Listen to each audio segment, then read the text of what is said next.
So, once front end గూడా ప్రాపర్‌గా నేర్చుకున్నాక, బ్యాక్ ఎండ్ ఇందాక చెప్పినట్టు పైథాన్ ఆర్ జావా నేర్చుకుంటే, ఈ 2 కనెక్టివిటీ జేయటానికి డేటా స్టోరేజ్ కోసం డేటాబేస్ నేర్చుకుంటాం. డేటాబేస్ వచ్చేసి మైఎస్‌క్యూఎల్ గాని, మోంగోడీబీ గాని నేర్చుకుంటాం. ఓకే. హ్మ్. మైఎస్‌క్యూఎల్‌లో ఆర్ మోంగోడీబీలో క్రడ్ ఆపరేషన్స్ అన్నవి చాలా ఇంపార్టెంట్. క్రడ్ అంటే 4 things. Create, read, update, delete. ఈ హ్మ్. 4 ప్రాపర్‌గా నేర్చుకుంటే మీరు వెబ్‌సైట్‌కెళ్ళి ఏ ఆపరేషన్స్ చేస్తున్నా గూడా ఈ 4 మీదే డిపెండ్ అవుతది.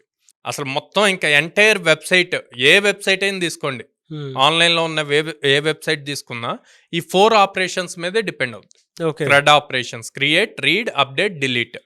సో, దీంట్లో మళ్ళీ జాయిన్స్ ఉంటాయి. హ్మ్. సో, ఇవి కొంచెం స్ట్రాంగ్‌గా నేర్చుకోవాలి. మల్టిపుల్ డేటాబేస్ టేబుల్స్ మీద వర్క్ చేస్తాం కాబట్టి. అండ్ ఈ చేసిన ప్రాజెక్ట్ మొత్తాన్ని గిట్ హబ్‌లో పోస్ట్ చేయాలి. సో, అందులో పుష్ చేసినప్పుడు అక్కడొచ్చే లింక్‌ని తీసుకొచ్చి వీళ్ళ రెజ్యూమ్‌లో పెట్టుకుంటే గనక ఎప్పుడైతే రెజ్యూమ్ వీళ్ళు ఇంటర్వ్యూకి పంపిస్తారో హెచ్ఆర్ ఆ రెజ్యూమ్ చూసేటప్పుడు ఈ లింక్ చూసి అసలు ఈ లింక్‌లో ఏముంది అని చెప్పి ఓపెన్ చేసి చూస్తారు. అప్పుడు ఆటోమేటిక్‌గా ఆ వెబ్‌సైట్ కనిపిస్తది. అట్ ద సేమ్ టైమ్ దాంట్లో ఉన్న టెక్నాలజీస్ ఏం యూజ్ చేశారు. రిక్రూటర్‌కి ఒక థాట్ వస్తది. ఓకే. తిను ది బెస్ట్ పెర్ఫార్మ్ చేస్తున్నాడు. లెర్నింగ్‌కి స్కోప్ ఉంది. టెక్నాలజీస్ తెలుసు. ఇంటర్వ్యూ బాగా చేయొచ్చు అన్న థాట్‌కి వస్తారనమాట.